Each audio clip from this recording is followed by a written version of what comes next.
My wife had an affair with my business partner. The moment I lost everything, she walked out and followed him without looking back. I said nothing. Didn't try to stop her, because a traitor who only cares about wealth and luxury doesn't deserve a second chance. 1 month after the divorce, someone knocked on my door. I couldn't believe my eyes when I saw who it was. They thought they'd won. He thought they'd destroyed me completely. But in their rush to celebrate, they'd made one fatal mistake. Something that would bring their entire empire crashing down. That knock on my door changed everything. But before I open it and show you who was standing there, tell me, where are you right now? What city? What time is it? It was just past 6:30 when I walked through my front door. The house was dark. Not the kind of dark you get when someone's running late or forgot to flip a switch. This was the kind of dark that had weight to it. Purpose. I dropped my laptop bag by the door. Another bank meeting. Another, we'll get back to you, that meant no. My shirt was wrinkled tie hanging loose around my neck like a noose I'd been too tired to finish tying. I was 56 years old and I felt every single year of it pressing down on my shoulders. Sabrina, I called out. No answer, but I heard something. A zipper fabric rustling coming from upstairs. I climbed the stairs slowly, each step creaking under my weight. Our bedroom door was open. The lamp on her nightstand cast a yellow glow across the hardwood floor. And there she was. Sabrina stood in front of our bed, folding a silk blouse with the kind of precision you'd see in a department store window. Her suitcase, the expensive one, the Louis Vuitton I'd bought her for our 15th anniversary, lay open on the mattress, half full already. She didn't look up when I walked in. Going somewhere? I asked. She zipped the suitcase closed. The sound was sharp, final, like a sentence being handed down. I want a divorce, Curtis. The words hung in the air between us. I blinked, waited for her to laugh, to say she was kidding, to do literally anything that wasn't this. What? She finally looked at me. Nah. Angry, not sad, just blank, like she'd already moved on and had forgotten to tell me. I said, I want a divorce now. My voice came out louder than I meant it to. You're doing this now when everything's falling apart. Exactly. She pulled the suitcase off the bed, set it on the floor. The wheels clicked against the hardwood. I'm not going down with this ship. I felt something cold settle in my chest. Ship? You mean our life, our marriage? I mean your company. She grabbed her coat from the closet. Your 30-year gamble that's finally coming due. I've been fighting to save us. You've been fighting to save Brennan Precision Manufacturing. She cut me off, slipping into her coat. Not us. Never us. You married that factory long before you married me. That's not fair. Fair? She laughed. But there was no humor in it. You want to talk about fair? I've spent 20 years waiting for you to come home. 20 years playing second fiddle to a bunch of machines and contracts and clients who don't even return your calls anymore. Sabrina, I'm done waiting. She picked up her suitcase. I'm done pretending this is going to get better. The bank said no today, didn't they? I didn't answer. I didn't have to. That's what I thought. She walked past me close enough that I could smell her perfume. The same one she'd worn since we started dating. You should have seen this coming, Curtis. I did. So that's it. I followed her down the stairs. 20 years end. You're just leaving. She stopped at the front door, her hand on the knob. For half a second, I thought she might turn round. Might say something that would make this make sense. Goodbye, Curtis. The door opened, closed. The lock clicked. I stood in the entryway of the house we'd bought together, paid off together, filled with furniture we'd picked out on Saturday afternoons when we still laughed about stupid things. The silence pressed in from all sides. Through the window, I watched her load the suitcase into her car, the BMW I was still making payments on. The taillights flared red as she backed out of the driveway. Then she was gone. I stood in that empty house and realized I'd just lost the first of many things. I didn't know how much more was coming. If I thought that night was the worst, I was wrong. The next morning brought a different kind of knife. I didn't sleep. Couldn't. Around 5 a.m. I gave up trying and drove to the factory. Same wrinkled shirt, same tie I'd stuffed in my pocket. I hadn't shaved, hadn't eaten. I just needed to be somewhere that made sense, even if that somewhere was falling apart. Brennan Precision Manufacturing sat on the edge of an industrial park that had seen better days. 30 years ago when I'd bought the property, this whole area hummed with activity. Now half the lots were empty buildings, dark behind chain link. I pulled into the parking lot at 7:30. Only 3 other cars used to be 50. That's when I saw it. Griffin's Mercedes parked in his old spot, the one right next to mine. My gut twisted. Griffin never came in before 9, and he sure as hell didn't come in on the morning after I pushed through the front entrance. The lobby was dark except for the emergency lights. No receptionist anymore. Couldn't afford one. The fluorescent lights buzzed overhead as I walked down the hall toward the factory floor. The smell hit me first. Metal and machine oil, cutting fluid, that sharp, clean scent of precision work. Except now it was fading, mixing with the mustiness of a place that wasn't running at full capacity. Most of the machines were silent. The CNC mills, the lathes, the grinders, just sitting there like sleeping giants, waiting for work that wasn't coming. A few guys were at their stations. Ronnie Pascoe looked up from the mill he was setting up. Our eyes met. He didn't smile. He just gave me this look that said he knew something was wrong. I climbed the metal stairs to the offices above the factory floor. Each step echoed. Griffin was waiting in my office, sitting in the chair across from my desk. He didn't stand up when I walked in. "Curtis," he nodded. "We need to talk." "So talk." I dropped into my chair. It groaned under my weight. He had papers in front of him, clean, crisp, probably printed that morning. He slid them across the desk. "I'm resigning." He effected immediately. I stared at the paper's resignation letter. Contract termination, all signed, dated, ready to go. Like he'd been planning this for weeks. "What are you talking about?" My voice came out flat. "Dead. I got an offer. Good offer. VP of sales at a firm in Philadelphia." He straightened his tie. "The suit he was wearing probably costs more than my mortgage payment. It's time for me to move on." "Move on?" I looked up at him.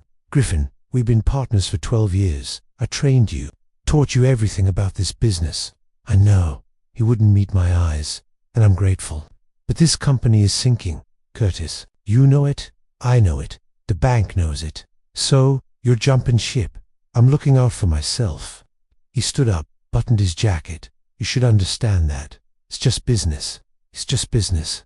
I leaned back, felt the old chair creak. 12 years. That's what it comes down to. Just business. That's exactly why I'm leaving. He picked up a box from the floor. His personal stuff, photos, a coffee mug. "This company is sinking, and I'm not going down with it." The words hit different than when Sabrina had said them. Cold as somehow. He walked to the door, stopped, turned back with his hand out. No hard feelings. I looked at his hand, thought about 12 years of handshakes. Deals closed, contracts signed, trust built.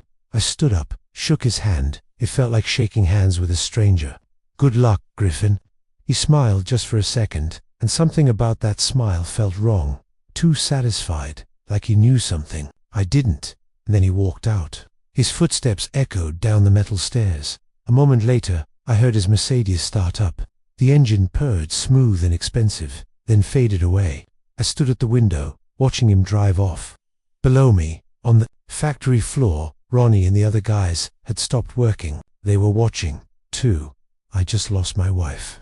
Now I'd lost my partner. And I was standing in a factory that was dying, wondering who else was going to walk away before it finally went under.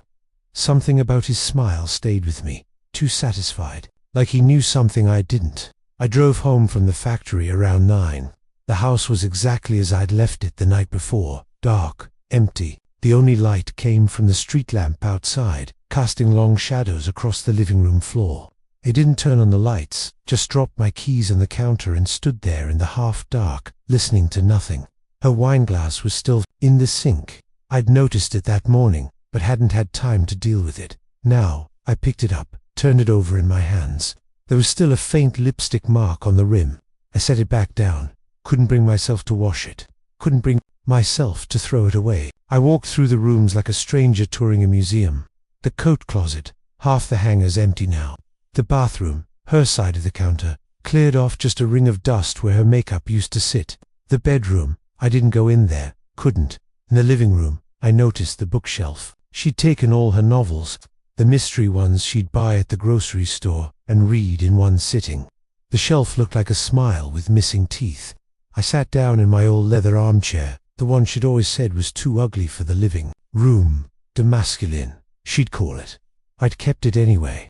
Now I was glad I had. On the side table was a bottle of Blanton's single-barrel bourbon. I'd been saving it for when we landed the Anderson contract. When things turned around, when I could celebrate something, I opened it. Didn't bother with a glass. Just took a pull straight from the bottle. It burned going down. Not enough. 30 years. I'd spent 30 years building Brennan Precision Manufacturing. From nothing. Started in a rented garage with 2 used machines and a dream. Grew it into something real. Something that employed 150 people. Something that mattered. 20 years married to Sabrina. Met her at a company picnic. She'd been working for a client. Showed up in a summer dress that made me forget how to talk. I'd built a life around her. Built a home. Paid off her student loans. Supported her through every career change at hobby and whim. And in 24 hours, I'd lost them both. I looked at my phone. Her number was still at the top of my favorites. My thumb hovered over it. I could call. Ask her to come back. Tell her I'd figure something out with the company. That we could get through this. I set the phone down. At 56, most men are planning retirement parties, golf trips, grandkids. I was planning survival. My father built houses with his hands. Spent 40 years in construction. Came home every night with sawdust in his hair and concrete under his nails. He told me once, a man's not measured by what he loses, Curtis. He's measured by what he does after. I took another drink, looked around the empty house. I wasn't going under. Maybe I'd lose the house. Maybe I'd lose the factory. Maybe I'd lose everything I'd spent my life building. But I'd go down swinging. I didn't sleep that night. But somewhere around 3 a.m. I stopped mourning and started planning. 3 weeks later, I stood in a courthouse that smelled like floor wax and broken promises. The suit I wore was my only good one. Charcoal gray, bought for a client dinner 5 years back. It hung loose on my frame now. I'd lost 15 pounds in 3 weeks. Couldn't eat. Couldn't sleep much either. The belt was cinched to notches tighter than it used to be. Arnold Keene stood beside me. My divorce lawyer, quiet guy, mid-50s. He'd handled my will years ago, back when I thought planning for death was the worst thing I'd have to do. Turned out divorce felt pretty close. You sure about this? He'd asked me that morning over burnt coffee in his office. Yeah, I'd said, I'm sure. The courtroom was small, wood benches worn smooth by decades of people's worst days. Fluorescent lights hummed overhead. The judge's bench sat elevated dark wood, imposing. An American flag hung limp in the corner. Sir Bryden was already seated when we walked in. She wore a cream-colored suit that probably costs more than my mortgage payment. Her hair was perfect, makeup flawless. Her lawyer sat beside her, a woman in her 40s with sharp eyes and a sharper suit. The kind of lawyer you hire when you want to win and don't care what it costs. Sabrina didn't look at me when I sat down. Judge Francis Clean entered. We all stood. She was in her 60s, grey hair pulled back, reading glasses on a chain around her neck. She'd probably presided over 1,000 of these. Just another Tuesday morning watching another marriage end on paper. Please be seated, she said. Her voice was efficient. No warmth, but no cruelty either. Just business. Sabrina's lawyer stood first, laid out the terms like she was reading the grocery list. The house in our names. Sabrina gets it. The cars. Sabrina keeps the BMW. I keep the 10-year-old truck. Savings account split it, though there wasn't much left after the legal fees. And the business? Judge Klein asked, looking at the papers. My client has no interest in Brennan Precision Manufacturing. Sabrina's lawyer said. She said it with this little smile, like she was being generous. According to the valuations submitted, it has negative value, significant debt, outstanding loans. My client wishes to be released from any liability associated with it. I felt Arnold shift beside me. Judge Klein looked at me over her glasses. Mr. Brennan, you understand what this means. You'll be taking on sole responsibility for all business debts, the factory mortgage, the equipment loans, everything. Yes, Your Honor. That's substantial debt. Yes, ma'am. I know. She waited like she expected me to argue, to fight for the house, or the car, or the money. I'll take the company, I said. You can have everything else. Arnold leaned close. Curtis, it's fine, I said. Kept my eyes on the judge. Give her the house, the car, the savings, all of it. I just want to keep the company. Judge Klein studied me for a long moment. Then she looked at Sabrina, who was examining her manicured nails, like this was all terribly boring. Very well. the judge said. The division of assets is approved as stated. The marriage is dissolved. You're both free to go. The gavel came down, one sharp crack. 30 years of my life reduced to a sound. We stood. Sabrina's lawyer gathered her papers with brisk efficiency. Sabrina stood, smoothed her skirt, and walked toward the door without looking back. She passed within 3 feet of me, close enough that I could smell her perfume, the same one she'd worn since we started dating. She walked past like I was invisible. Arno touched my arm. "You okay?" Ye said, watched her disappear through the courtroom door.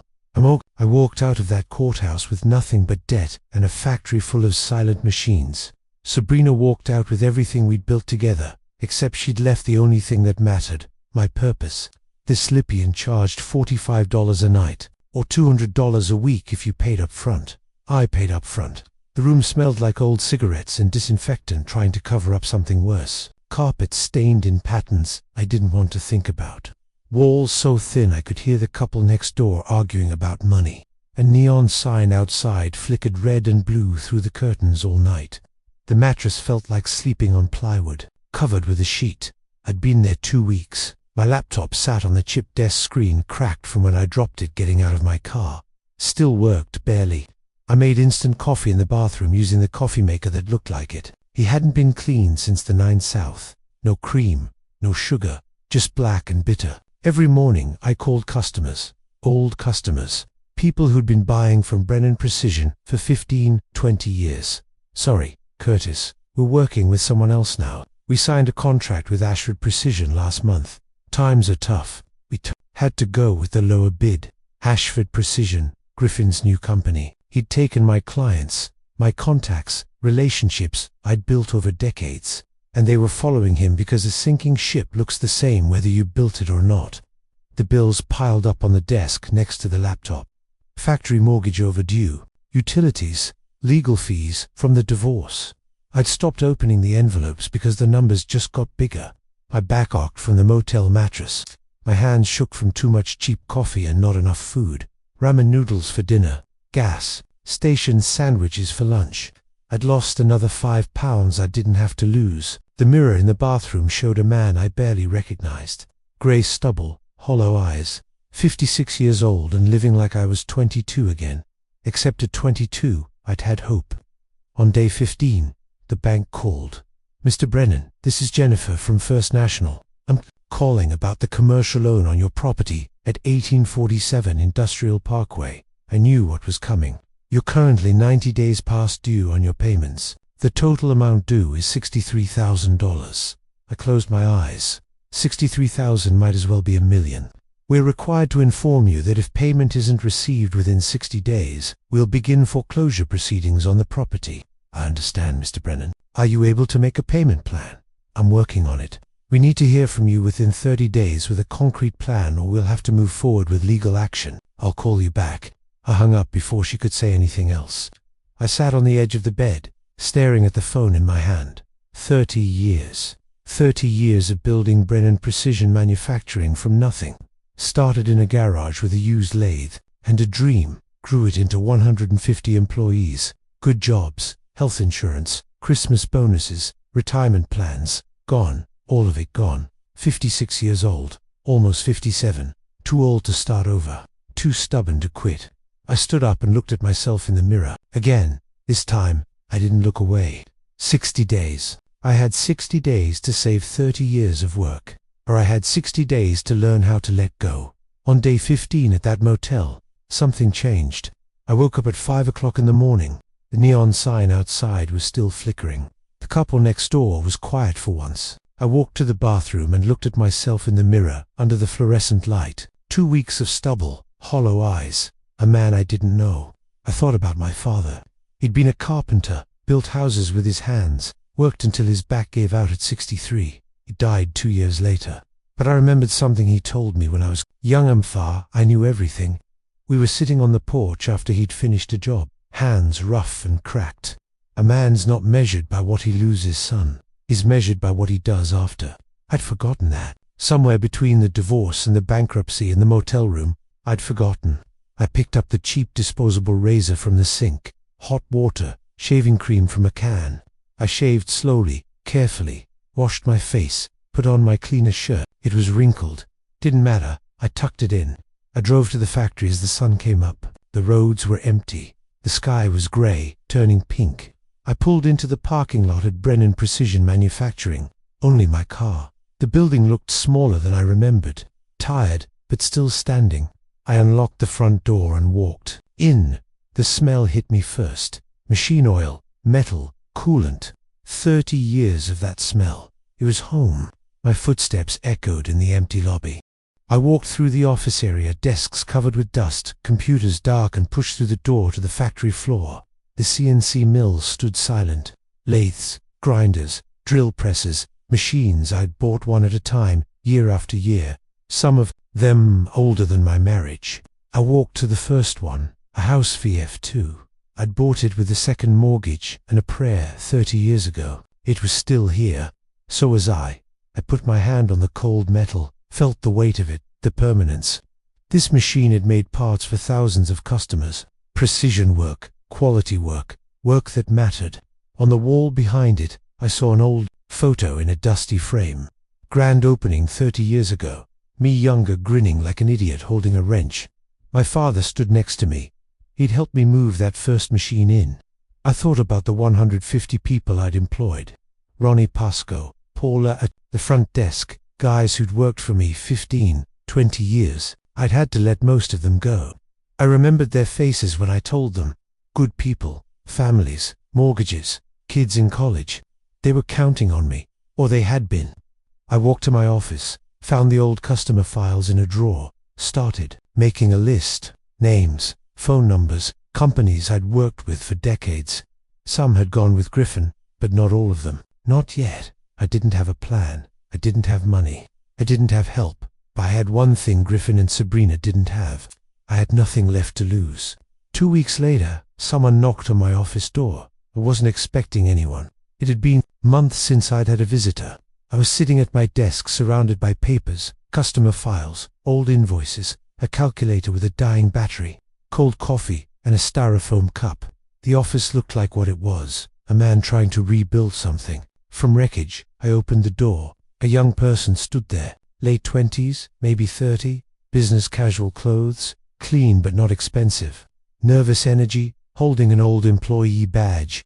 Mr. Brennan, that's me. I'm Alex Morgan. I used to work in your logistics department before the layoffs. I remembered the layoffs, letting go of people I'd known for years. Worst day of my life. Or one of them. I'm sorry about that, I said. I didn't have a choice. Alex waved a hand. I know. That's not why I'm here. Then why are you here? I want to help you rebuild. No salarag. Just let me work. I stared. Offers to work for free. Not anymore. Not in manufacturing. Why would you do that? Alex met my eyes. Because you taught me everything I know about this business. And because you paid everyone their severance. Even when you couldn't afford it. My mom was sick last year. Thy severance covered her medical bills. So I owe you. I didn't know what to say. I'd paid this severance because it was the right thing to do. Took out another loan I couldn't pay back, but it was the right thing. I appreciate that, I said, but I can't pay you. I can barely keep the lights on. I'm not asking for money. I'm asking for a chance. I studied Alex's face, earnest, determined, young enough to still believe things could be fixed. I needed help desperately. I'd been working 16-hour days trying to do the job of 10 people, but something about this felt wrong, too convenient, too good to be true. And then again, I had nothing left to lose. 1 week, I set trial basis. If it works, we'll figure something out. Alex smiled. Dill, we shook hands. Alex came into the office and looked at the mess on my desk. Picked up the spreadsheet I'd been working on for 2 hours. A bid estimate for a potential client. This formula is wrong, Alex said, pointing at the screen. You're calculating overhead twice. That's why the numbers don't add up. I looked. Alex was right. Fixed it in 30 seconds. How did you? I did logistics. For 3 years. I know your cost structure backwards. Maybe this would work. Maybe I'd finally caught a break. We spent the rest of the afternoon going through files. Alex asked questions. Lots of questions about customers, about who was still buying, about Griffin's new company. Some of the questions felt like too much, too specific, but I was desperate. I needed someone who understood the business. Alex's phone buzzed once. Alex glanced at it, face tight, then put it away, fast, nervous. "Everything okay?" I asked. "Yeah, fine. Just my roommate." I let it go. By 6 o'clock, we had a plan. 3 former customers we could approach. Companies that hadn't gone with Griffin. Small accounts, but accounts. Alex left with a promise to come back. In the morning, I watched the car pull away. Something felt off, but I couldn't put my finger on it, and I was too tired to care. I decided to take the risk, to trust again. After everything, maybe that was the bravest thing I could do. For 4 months, Alex and I worked like we were fighting a war, because we were. The 1-week trial turned into a month, then 2, then 4. Alex showed up every morning at 7, left when I did, usually past 9 at night. We lived on coffee and Chinese, takeout and spreadsheets that ran until her eyes blurred. Alex made cold calls. I fixed machines. We traded tasks when one of us got too frustrated. The work was grinding. Most calls went to voicemail. Most emails got ignored. Companies that had worked with me for 20 years suddenly didn't return my messages, but some did. 3 weeks in a local auto shop called back. Small operation. They needed custom brackets for a vintage car restoration. I could do it. We'd bid low. They said yes. $8,000. First money in months. We celebrated with pizza from the place down the street. $5 large. Sat in my office with grease-stained paper plates and warm soda. Alex raised a can to small victories. To staying alive, I said we clinketed cans. It wasn't much, but it was something. More calls, more rejections. Then a machine shop in Harrisburg needed precision bushings. $12,000. A contractor in Pittsburgh needed metal frames. $6,000. Small jobs, but they added up. The factory floor started humming again. Not loud, just enough to remember what it used to sound like. I gained back some weight. Started sleeping better. Moved out of the sleepy inn and into a small apartment near the factory. 1 bedroom, cheap furniture, but it had a working stove and hot water and didn't smell like cigarettes. Alex brought groceries sometimes. Showed up with a bag from the supermarket. "You look like you're still eating ramen here." "You don't have to." "I know, but I'm going to." Late nights we'd sit in the office after the machine stopped. Talk about nothing. Everything. I told Alex about the early days building the company from scratch. The first big contract, hiring my first 10 employees. One night, Alex asked about my marriage. "How long were you married?" 20 years. "What happened?" I stared at my coffee cup by then. "She left when the money ran out. That's what happened. I'm sorry." "Don't be. I'm not a lie." But I was getting better at telling it. Alex looked away out the window at the dark parking lot, jaw tight, like there was something Alex wanted to say, but couldn't. "You okay?" I asked. "Yeah, just thinking." Sometimes I'd catch Alex like that, staring, jaw clenched, wrestling with something. I didn't push. Everyone's got their demons. Alex's phone vibrated once during a late shift. Alex glanced at the screen. Face went tight and silenced it fast. Put it face down on the desk. "Everything good?" "Yeah, just spam." I let it go. Didn't matter. We had work to do. By the end of 4 months, we had steady work again. Not enough to hire anyone back. Not enough to relax, but enough to breathe.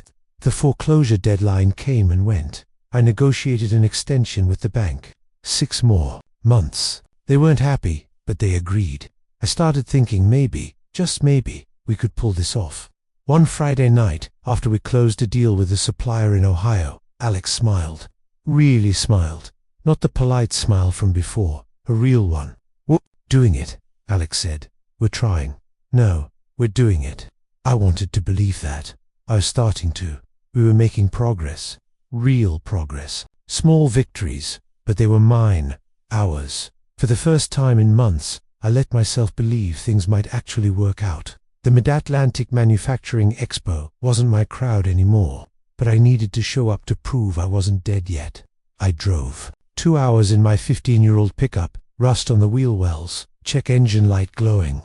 Parked in the back of the lot next to the semis and vendor trucks. Walked across the asphalt in a borrowed suit. Ronnie Pascoe, one of my old employees, had lent it to me. "Fit, okay?" "Close enough." My name badge was from 5 years ago. Faded, bent at the corner, but it still worked. The convention center was massive. High ceilings, rows of booths stretching in every direction, machines on display. Suppliers handing out catalogs, coffee stations with overpriced lattes. The hum of 1,000 conversations about contracts and margins and delivery schedules. I used to belong here, used to walk these floors like I owned them. Now I felt like a ghost, invisible. People walked past without looking. Nobody stopped to shake my hand. I kept my head up, smiled when I needed to, handed out business cards to anyone who'd take one. Most didn't. Then I saw the booths. Ashford Precision Manufacturing. Big, professional. Gleaming new CNC machines on display. Touchscreen monitors showing precision tolerances. A banner overhead with Griffin's company logo. Everything I used to have. Everything he'd stolen. I should have walked away. Should have left, but I couldn't. I stood there staring at what my company used to look like. That's when Griffin saw me. Curtis's voice carried across the aisle. Loud, friendly, like we were old friends. Didn't expect to see you here. People turned, looked, recognized me. Some looked away fast, embarrassed for me. I walked over. No choice now. Griffin stood in front of his booth, in a suit that cost more than my truck. Rolex on his wrist, hair perfect, smiling like he'd won something. Griffin, good to see you, Curtis Ruley. How's business? Getting by. That's great. That's really great. He wasn't asking. He was gloating. Then someone stepped out from behind him. Sabrina. She wore a dress I'd never seen before. Designer. Expensive. Diamond bracelet on her wrist. I'd never bought her diamonds. Couldn't afford them. Hair done. Makeup perfect. She looked like she belonged in a magazine. She looked at me. No surprise. No guilt. Just a small smile like I was a stranger she vaguely recognized. Hello, Curtis. Sabino? She put a hand on Griffin's arm. Not casual, not polite, possessive. The way she used to touch me 20 years ago when we were still in love, when she still thought I was going somewhere. And I understood. This wasn't new. This wasn't recent. They'd been together before she left. Maybe long before. Maybe the whole time I was trying to save my company. Maybe while I was sleeping next to her. Maybe while I was working 16-hour days trying to keep the lights on. Griffin smiled. We've been seeing each other for a while now. We didn't want to say anything. You know, out of respect. Out of respect, I didn't say anything. He didn't trust myself to speak. My hands were shaking. I shoved them in my pockets. Stanley Greer, an old colleague, stood 20 feet away at another booth. Caught my eye, gave me a small nod, sympathetic, but he didn't come over. Nobody did. They all just watched. This was a show, and I was the punchline. Willing, I said, "Congratulations." "Thanks." Curtis Griffin's smile got wider. "Glad there's no hard feelings." I turned to leave. Sabrina's voice stopped me. "Curtis." I looked back. "Take care of yourself like she cared. Like she ever had." Griff's mind really me like a shark. Sabrina looked at me like I was a stranger. And I realized this confrontation was just beginning. I could have walked away. Should have. But Griffin wasn't going to let me go that easy. "Curtis, wait." His voice carried. A few people stopped, turned. This was a show now, and Griffin loved an audience. I turned back. He walked toward me. Serena followed, her hands still on his arm like I might try to take him back. "Still operational?" Griffin asked, smiling like he was asking about the weather. "Getting by." "That's good. That's really good. I was worried, you know, after everything." A small crowd was forming. 20 people, 30, pretending to look at booth displays, but listening. Everyone loves a train wreck. Sabrina stepped forward, tilted her head. Fake concern. "You look tired, Curtis. Are you taking care of yourself?" I looked at her. Really looked. Tried to find the woman I'd married 20 years ago. She wasn't there. Maybe she never had been. "I'm fine." Griffin put his arm around Sabrina's waist, pulled her close. "We didn't plan this, you know. It just happened." "When did it start?" I don't know why I asked. Didn't matter, but I asked anyway. Griffin shrugged. "Does it matter?" Sabrina spoke. "You married that factory." Curtis, not me. I was alone for years while he worked 60-hour weeks. I was building something. You were building a prison. She looked at Griffin, smiled. He gave me freedom. Griffin nodded solemn, like he was doing me a favor. No hard feelings. "Curtis, business is business. You just couldn't adapt. Times change. People move on by stealing my clients." "Stealing?" Griffin laughed. "I earned those clients. They came to me because I could deliver. You were too busy trying to save a sinking ship to return emails. Most of your old customers." He gestured around the expo. "Mine now. They like working with someone who actually shows up." Someone in the crowd coughed. Another person walked away. but most stayed watching. "You're 56, Curtis." Griffin leaned in, voice lower, sharper. "Maybe it's time to retire. Not everyone can keep up. That's just reality." Sabrina touched his arm, laughed softly, like he'd said something clever. I took a breath, let it out slow. My hands wanted to shake. I didn't let them. "You know what I learned?" I said, quiet, calm. "When you lose everything, you find out what you're really made of and what other people are made of." Griffin's smile faltered just a little. "I'm still standing on my own 2 feet. No stealing, no lying." I looked at Sabrina. "No abandoning people when they need me most." Her smile dimmed. "Enjoy your success, Griffin. I'm sure it'll last." I turned to leave. "Of course, it'll last." Griffin called after me louder, trying to get the last word, "because I'm not stuck in the past like you." I didn't turn back, just kept walking through the crowd, past the booths, past Stanley Greer, who caught my eye and nodded. Not pity, respect. Out the doors, across the parking lot, past the nice cars and the vendor trucks to my rusted pickup in the back. I got in, closed the door, sat there. My hands started shaking. Not from fear, from rage. Pure, cold rage. They hadn't just betrayed me, they were enjoying it. Griffin had stolen my business, my clients, my partner's trust, and he'd done it with a smile. Sabrina had left when I needed her most, and now she was standing there in a designer dress, laughing like I'd never mattered. I gripped the steering wheel, breathed in through my nose, out through my mouth. The way my father taught me when I was young and didn't know how to control my anger. They thought they'd won. They thought I was finished. An old man with a dying business and nothing left. They had no idea what was coming. When I got back to the factory, Alex was still there, working late again.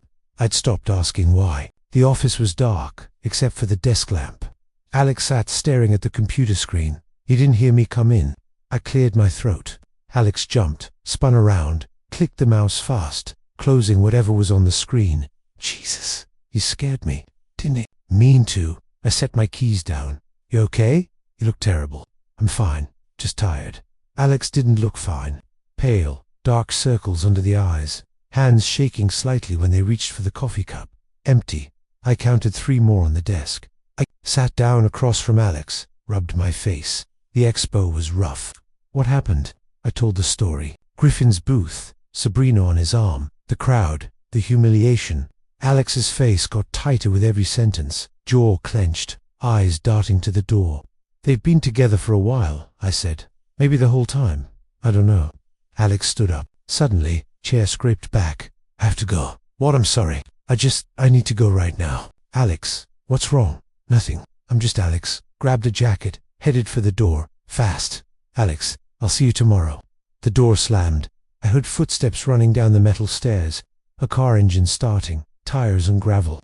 I sat there, confused, worried. Something was wrong. Very wrong. That's when I saw it. Alex's phone on the desk, face up. The screen lit up.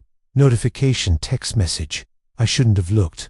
I know that, but I did. The number wasn't saved, but I recognized it. Griffin's message read, "Delete his database tonight, or your mum loses her treatment." My blood went cold. I picked up the phone, opened the messages, scrolled back. Months of conversation, hundreds of texts, reports on my meetings, my customer calls, my financial situation, detailed, precise, everything Alex had seen and heard. Payment confirmations, $3,000 a month for 6 months, $18,000 total. Read some messages. From Griffin, "I need his client list by Friday. When's his next bank meeting?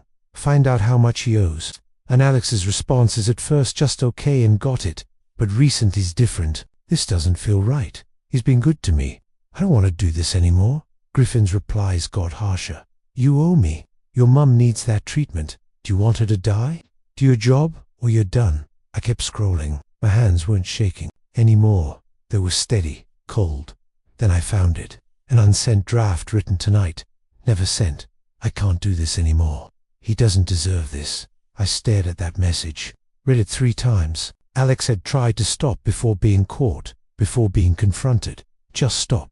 That was different. Griffin had smiled while he destroyed me. Sabrina had laughed, but Alex looked haunted. I sat in that dark office holding Alex's phone. Evidence of another betrayal. But this time, something was different. Alex looked haunted, not triumphant. Maybe there was more to this story. I didn't sleep. At 4 in the morning, I heard footsteps outside the office. Alex had come back. Cliff had sat in the dark, waiting, the phone on my desk. Evidence of everything. The door opened, Alex's silhouette against the dim hallway light. "Mr. Brennan," voice shaking. "I need to tell you something." I held up the phone. "I know." Alex's face crumpled, stepped inside, closed the door, stood there in the darkness like a condemned man. "Please let me explain." I didn't say anything, just waited. Alex dropped to their knees. Not dramatic, not performance, just collapsed, like the weight of it was too much to carry standing up.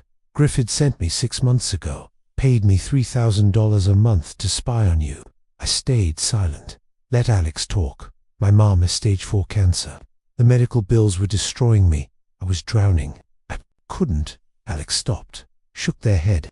"No, that's not an excuse. There is no excuse." Alex's voice broke. "My job was to make sure you never got back up. Report everything. Every customer call, every plan, every moment you were vulnerable. He wanted me to delete your database tonight, destroy your customer files, finish you completely. Tears now, real ones, not the kind you can fake at 4 in the morning when you think your life is over." And Alex's hand shook. I couldn't do it. Alex looked up at me, eyes red, face wet. "I stopped reporting to him 3 weeks ago. He threatened me. My mom's treatment, but I couldn't keep hurting you. He treated me with respect, taught me things, trusted me when nobody else would, and I betrayed that." Alex pushed the phone across the floor toward me. It slid and stopped at my feet. "Take it. Every message, every email, every instruction Griffin gave me, every report I sent him. Use it. Destroy him." Alex stood up slowly, wiped their face with a sleeve. Didn't matter. The tears kept coming. "I know you can't forgive me. I don't deserve forgiveness, but I can't let him win. Not after you fought this hard. Not when you deserve so much better." Alex walked toward the door. Didn't look back at the threshold. Stopped. Hand on the door frame. "Working with you changed my life. He showed me what integrity looks like. I'm sorry I couldn't show you the same." Voice barely a whisper. "You deserve better, from all of us." The door opened. Alex stepped through. Alex froze. Didn't turn around. I picked up the phone. My jaw was tight. It'd been for hours. Knuckles white from gripping the desk edge. But I wasn't angry. Not at Alex. I was thinking Griffin had sent a spy. Someone desperate enough to take money. Young enough to seem harmless. Smart enough to be useful. But Griffin had made a mistake. He'd picked someone with a conscience. Someone who'd worked beside me for months. Seeing how I treated people, how I built things, how I fought even when I was losing. And that person had stopped before being caught, before being confronted. Just stopped. That mattered. I looked at Alex's back, shoulders shaking, waiting for me to tell them to leave, to never come back. "Tomorrow morning," I said. 7 a.m. be here." Alex turned, confused. "What?" "We have work to do, Mr. Brennan." "I don't." "You heard me." 7 a.m. Alex stared. "What?" "Because Griffin thinks he's won, and I'm going to prove him wrong. But I can't do it alone. You want me to stay. I want you to help me take him down. You have the evidence. You know his operation, and you just proved you're on my side." Alex's face did something complicated. Relief, disbelief, gratitude, all at once. "I don't deserve." "Maybe not, but you're getting a second chance anyway. Don't waste it." Silence. Just the hum of the factory in the dark. "Thank you," Alex whispered. "Don't thank me yet. We've got a war to fight." Alex nodded. Lift this time without the weight of guilt crushing them. The door closed behind Alex. I sat in that dark office holding the phone full of evidence. Evidence that could destroy Griff. And evidence that Alex had chosen me over money, over safety, over everything. I had a decision to make. I showed up at Alex's apartment at 6 o'clock in the morning with 2 coffees, black the way Alex took it. The place was above a flower shop on a quiet street. Cheap, small, the kind of apartment you rent when every dollar matters. I knocked, waited. Alex opened the door, red eyes, hadn't slept, saw me standing there, and froze. "You drink it black, right?" I held out the coffee. Alex stared, couldn't speak. "Can I come in?" Alex stepped aside, numb. The apartment was sparse. A couch, a small table, no TV, medical bills stacked on the kitchen counter, 3 in high, maybe more. A photo on the table. Alex's mum, older woman, thin, clearly sick. Alex sat on the floor. I took the only chair. We drank coffee in silence for a while. I read everything I said, every message, every threat. Alex looked at the floor. I understand if you want to call the police. I won't blame you. You remember what you said the first day you came to my office? Alex nodded slightly. You said you taught me everything. You wanted to help me rebuild. I paused. I thought about that all night, about what everything means. I taught you strategy, analysis, how to win customers, how to read balance sheets. But I never taught you to choose money over integrity. You learned that somewhere else. I leaned forward, and then you unlearned it on your own. That's harder than anything I ever taught you. Alex looked up, tears starting again. I don't deserve your forgiveness. You're right, you don't. Alex flinched, but I'm giving it to you anyway. Alex's mouth opened. No words came out because holding on to anger. That's what Griffin wants. He wants me isolated, broken, suspicious. I refused to give him that. I looked straight at Alex. He came back. You could have kept taking his money. You could have destroyed me and walked away clean, but you didn't. You chose the hard way, the right way. That's worth more than loyalty that's never been tested. Long silence. Alex, crying quietly. I'm not saying we're okay right away. Trust that'll take time. But I'm saying you have a chance to earn it back. Alex's voice shook. How? I leaned closer. Griffin wants you to delete my database tonight. Alex nodded. Good. We'll let him think. You did what? And then we'll use you to destroy him. I explained the plan. Alex would keep reporting to Griffin, but with false information. Meanwhile, Alex would record every conversation, every instruction, build an airtight case, corporate espionage, theft, fraud. He thinks you're his spy, but now you're mine. Alex stared. Why would you trust me again? Because now you have something to prove, and I've learned a thing or two about second chances. I glanced at the photo. Your mum raised a good person. Don't let Griffin's money change that. Alex's eyes filled again. She doesn't know about any of this. I couldn't tell her. And let's make sure she doesn't have to. I stood, extended my hand. Alex looked at it, then at me, then took it. We shook. Firm equal. This is your second chance. I said, don't waste it. I won't. I swear on my mother's life. Good. Now, let's get to work. Alex pulled out a laptop. We sat at the small table, started making notes. Griffin's routine, his contacts, his vulnerabilities. The plan took shape. Alex would send Griffin a fake confirmation tonight. Database deleted, customer files gone. Griffin would think he'd won. He'd get sloppy, confident. Meanwhile, we'd be building evidence. Alex recording every conversation, every email, every instruction that proved Griffin had orchestrated corporate sabotage. How long will this take? Alex asked. Weeks, maybe months. Griffin's careful, but he's also arrogant. He'll make mistakes, and when we have enough, we take him to court, and we make sure he never does this to anyone else. Alex nodded, determined. I'm ready. We spent the next 6 hours planning Griffin's downfall, and for the first time in months, I wasn't alone in this fight. For the next 8 months, Alex played the perfect spy for me. Every week, Alex sent Griffin reports.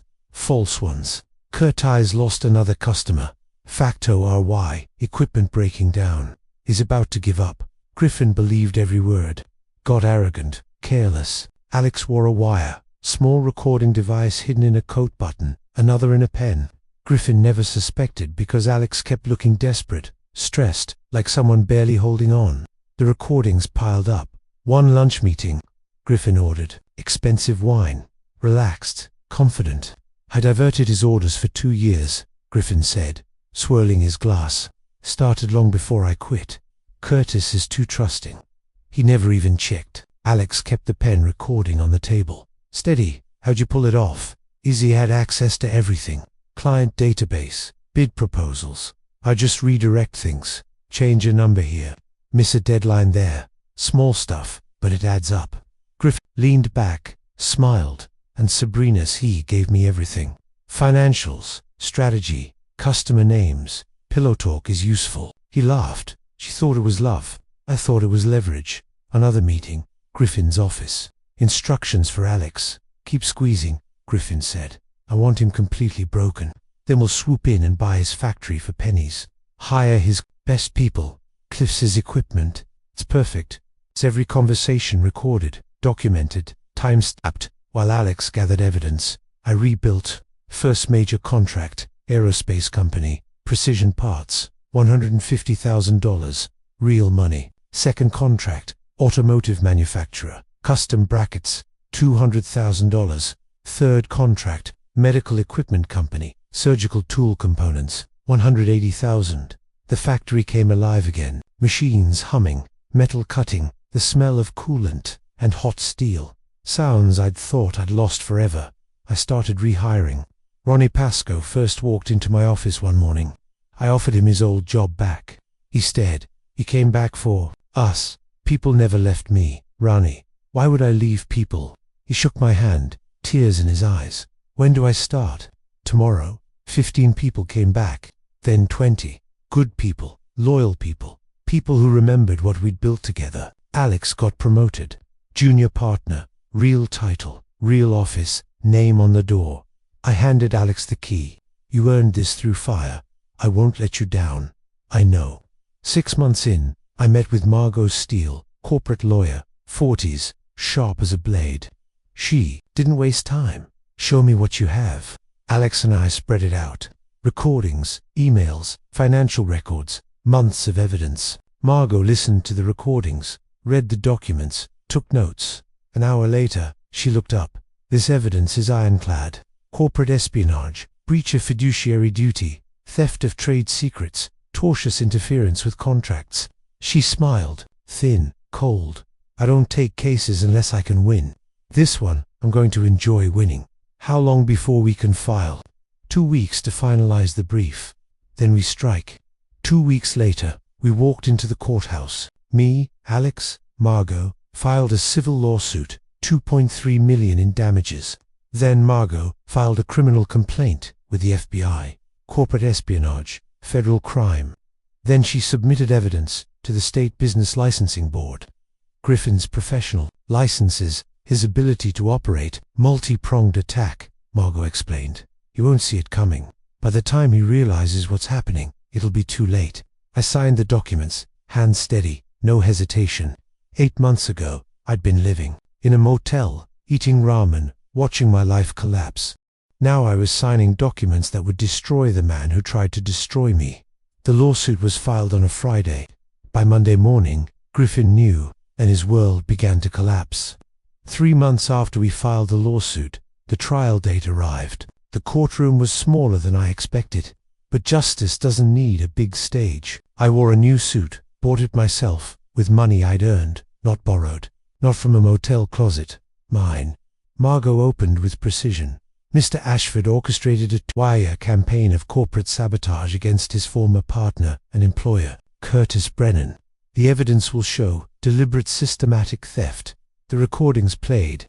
Griffin's voice filled the courtroom, bragging about diverted orders, laughing about Sabrina's pillow talk, planning to buy my factory for pennies. The jury's faces changed. Disgust, anger. Financial records showed the pattern. Orders redirected, bids manipulated. 2 years of sabotage started long before Griffin quit. Then Alex took the stand, hand on the Bible, voice steady. I swear to tell the truth. Margot asked the questions. Did Mr. Ashford hire you to spy on Mr. Brennan? Yes, he paid me $3,000 a month. What were your instructions? Report everything. Customer meetings, financial status, strategy. Eventually, he wanted me to delete Curtis's customer database. Griffin's lawyer stood. Expensive suit practiced sneer. You're a proven liar, aren't you? A corporate spy? Yes. Why should anyone believe you now? Alex looked at the jury. Because I recorded him. I have proof, and I'm willing to face the consequences of what I did. You betrayed Mr. Brennan. Now you betray Mr. Ashford. Who's next? I stood up, Your Honor. May I speak? The judge looked surprised. This isn't protocol, but proceed, Mr. Brennan. I walked to the front, not the witness stand. Just close enough for everyone to hear. Yes, Alex lied. Alex was paid to betray me. But when Alex realized what Griffin was doing, Alex chose to do the right thing. I turned slightly toward Griffin. He was sweating, jaw tight. Mr. Ashford didn't. Stop it betraying me. He stole from me for 2 years. He used my wife to spy on me, tried to destroy not just my company, but the livelihoods of 150 employees. I looked at the jury. I'm not here for revenge. I'm here for justice. For every small business owner who trusted a partner and got destroyed. For everyone who thinks power and money mean you can do whatever you want. Alex made a mistake and tried to fix it. Griffin made a choice and never looked back. There's a difference. I sat down. The courtroom was silent. 6 hours later, the jury came back. We find for the plaintiff, Curtis Brennan. Griffin's face went white. The defendant, Griffin Ashford and Ashford Precision Manufacturing, are liable for damages in the amount of $2,300,000. We recommend criminal charges be filed for corporate, espionage, and fraud. Griffin's lawyers leaned in, whispered urgently. He shook his head, Daniil still thinking he could fight this. Outside reporters swarmed. Cameras, microphones, questions shouted from every direction. Mr. Brennan, how do you feel today? Justice was served. That's all I have to say. Industry colleagues approached, shook my hand. We should have trusted you, Ashford. Fooled all of us. Stanley Greer pushed through the crowd, extended his hand, with shook a nod of respect. No words needed. Alex stood beside me, quiet, relieved. We'd won. But it wasn't about winning. It was about being made whole. Then I saw her, Sabrina, back row of the courtroom, standing alone, watching. She looked scared. She should be, because Griffin's empire was collapsing and she was standing right in the middle of the rubble. 2 years after the verdict, on a quiet Tuesday afternoon, my receptionist buzzed my office. Mr. Brennan, there's a woman named Sabrina here. Should I send her away? I paused, glanced at the signed contract on my desk, and answered calmly, no, Paula, I'll see her 5 minutes. I stepped into the waiting area. Sabrina stood near the chairs. She looked older, thinner, worn down, not healthy, thin, hungry thin. Her clothes were expensive, but outdated 2 seasons behind. No jewelry. Makeup couldn't hide the strain around her eyes. She straightened when she saw me, nervous. 5 minutes, Sabrina, I said. I walked into my office without inviting her to sit and took my place behind the desk, arms crossed. She lingered, then sat.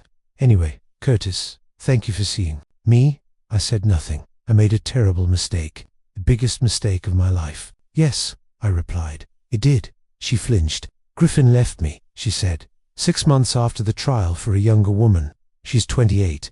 Her voice cracked. I have nothing. No money. The house was in his name. He drained my accounts before he left. Said I was a burden. I stayed silent. I have nowhere to go. No skills. I'm 47 and broke. She swallowed. I was greedy. Foolish. I say that now. Is there a question here? I asked. I'm not asking for much. Just help. A loan, a job, anything. 20 years of marriage has to mean something. I let the silence stretch. 20 years, I said. You're right. It should have meant something. Cliff flickered across her face. It meant something when you packed your suitcase while I fought to save the company. It meant something when you chose a con man over your husband. It meant something when you fed him information that nearly destroyed me. Her eyes widened. You knew I know everything. Griffin kept records. Insurance, maybe. He told Alex everything. Pillow talk, finances, strategies, client lists. You were his spy long before Alex. Her face drained of color. I didn't know you didn't care. I cut in. As long as you kept your lifestyle. I was scared, she said. I thought the company was failing. You only thought about yourself. Not the 150 people who lost jobs. Not the 30 years I spent building something. Just comfort and appearances. She stood, then dropped to her knees. Curtis, please, I'm begging you. I am nowhere else. I didn't move. You chose money over loyalty, I said. Illusion over reality. I stood open the door and waited. And now I continued. You're learning what I learned. When you have nothing, you discover who you are. So that's it, she asked. You'll let me suffer. I looked at her, still kneeling. No, I'll let you face the consequences of your choices. That's justice. When I had nothing, I rebuilt. I found people who believed in me. I stood up again. I gestured to the door. You're still on your knees after everything we had. We had nothing, I said. You left long before you packed that suitcase. Goodbye, Sabrina. She stood shaking and walked out. Paula watched silently as Sabrina passed, tears streaming. The door closed. I leaned against it and exhaled. Alex stepped out of the adjoining office. You, okay? I will be. That couldn't have been easy. The hardest part, I said. I feel nothing. She's a stranger now. Alex nodded. That's growth. Maybe, I said. Or maybe I learned the lesson. Some people change, some don't. He smiled faintly. Thank you for believing I could. You earned it. Come on. We have a client meeting, and unlike some people, we work for success. We walked together past the windows overlooking the factory floor. Machines hummed. People worked. Purpose everywhere. Losing everything taught me who I was without it. My wife left when my company failed. Years later, she returned to beg. I said, no, some people aren't worth saving, but you are. At 58, I'm not the man I was. I'm better. I learned to trust my judgment again, to value integrity over charm, effort over promises. The loss stripped me bare, then forced me to rebuild with honesty and discipline. Every failure became instruction.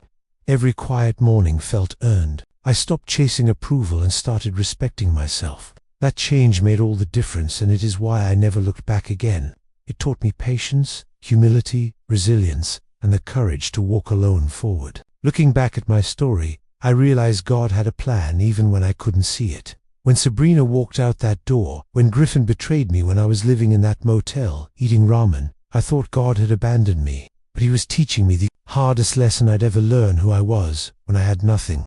Don't be like I was. Don't ignore the red flags. Don't trust blindly just because someone's been there for years. And don't measure your worth by what you own or who stays when times are easy. True character shows up when everything falls apart. Here's what I learned, and I pray you never have to learn it the hard way like I did. First lesson: some people love what you provide, not who you are. Sabrina loved the lifestyle. Griffin loved the opportunity. When those things disappeared, so did they. God showed me that real loyalty can't be bought. It's earned through fire. Second lesson: forgiveness isn't weakness. When I forgave Alex, I didn't do it because Alex deserved it. I did it because holding on to anger was poisoning me. God taught me that some people will change if you give them a chance. The trick is knowing who's worth that chance. Alex proved it. Sabrina never even tried.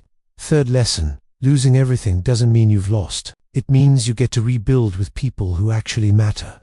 At 58, I'm not the man I was. I'm better, stronger, more careful, but also more grateful.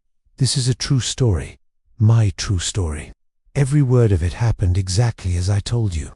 And if you're going through something similar right now, if someone's betrayed you, if your business is failing, if you feel like you're at rock bottom, I want you to know you can rebuild. You are worth saving. That's my grandpa's stories. Wisdom. The kind of grandpa's stories you learn through fire, not textbooks. This true story is what decades of building, losing, and rebuilding taught me. So, let me ask you, have you ever had someone betray you when you needed them most? How did you handle it? Drop your story in the comments.